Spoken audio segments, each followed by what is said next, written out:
perkembangan kasus dari Peggy Setiawan, karena kita lihat bahwa sekarang banyak sekali terjadi simpang siur tentang berita Peggy Setiawan ini, dan kita melihat bahwa di sini menurut kami tim kuasa hukum kemarin setelah ada prarekonstruksi, di situ kami agak kecewa. Kenapa?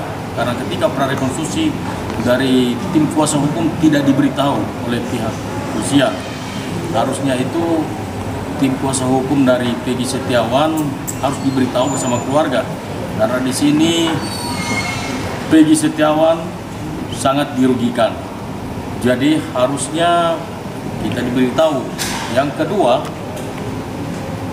ketika prarekonstruksi itu saksi-saksi itu tidak keluar dari mobil. Mereka nggak keluarkan dia dari mobil, harusnya dibiarin aja dia keluar dari mobil.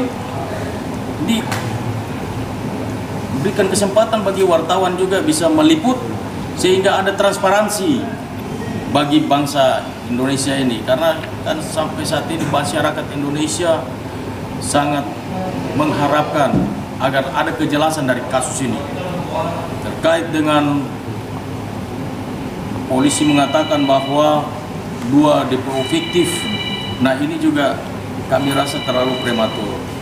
Jadi saya kira itu informasi yang ingin kita sampaikan. Bang, tapi ini Peggy Setiawan yang sekarang ditangkap ini tuh Peggy Setiawan alias Peron, apa emang Peggy Setiawan namanya doang sih, Bang?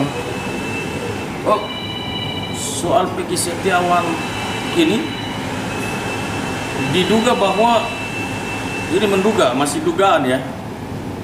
Dugaan polisi bahwa Peggy ini adalah pelaku yang sebenarnya. Padahal pada saat kejadian Peggy Setiawan ini tidak ada di TKP, tapi dia ada di Bandung. Jadi sangat simpang siur sekali, dan waktu ibunya Peggy juga telepon saya itu nangis-nangis mengatakan bahwa anak saya tidak bersalah.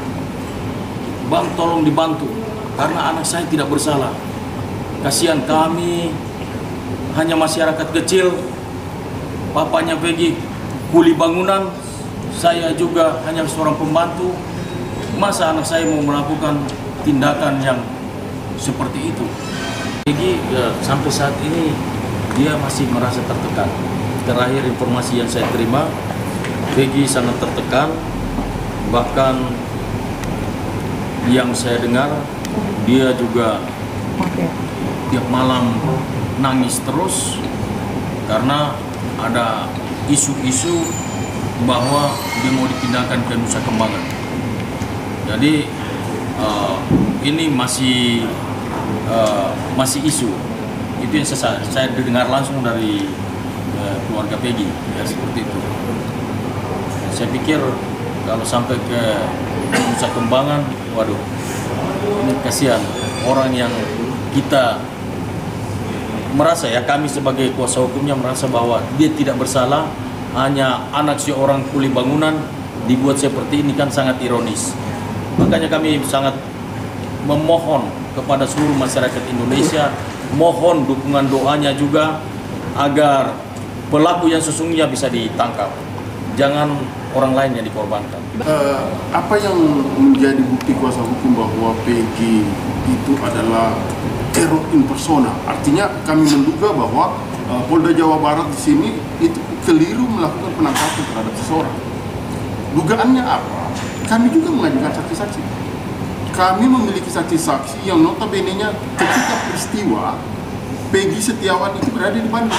Bahkan di tanggal kejadian ada bukti juga kok yang menegaskan bahwa Peggy Setiawan menerima upah dari hasil pekerjaannya. Ada aparat penegak hukum, ayo kita bersama-sama, ayo kita ungkap siapa sih pelakunya sebenarnya. Karena DPO yang disampaikan oleh pihak kepolisian dan dalam hal ini adalah klien kami adalah 2 hal yang berbeda. Orang yang berbeda, mulai dari ciri-ciri yang disampaikan, ciri rambut berbeda, domisili berbeda, bahkan kejadian di klien kami berada di Bandung, tapi dikait-kaitkan. 8 tahun yang lalu, Peggy sudah didatangi pihak kepolisian. Tapi kenapa nggak ditangkap?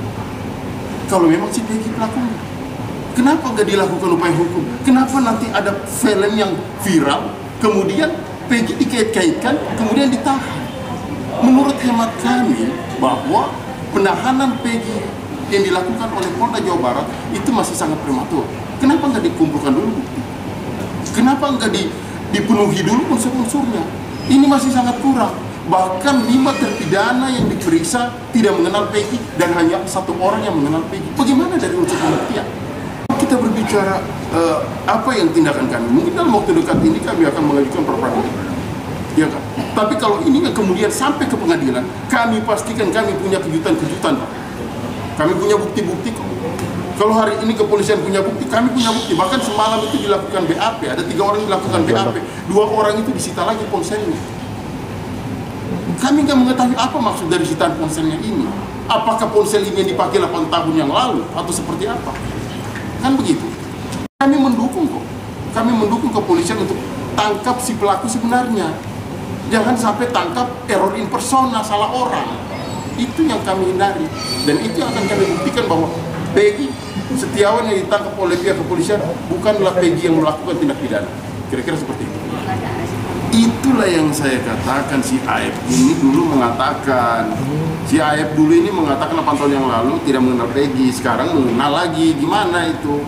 Kalau sudah terjadi perbedaan pernyataan, memberikan keterangan, itu yang kami lagi gali, kira-kira begitu. Yang si AEP ini ada ultimatum nggak mungkin dari abang kira-kira? Oh belum lah, belum, nanti aja kita lihat. Makanya saya bilang akan banyak kejutan-kejutan yang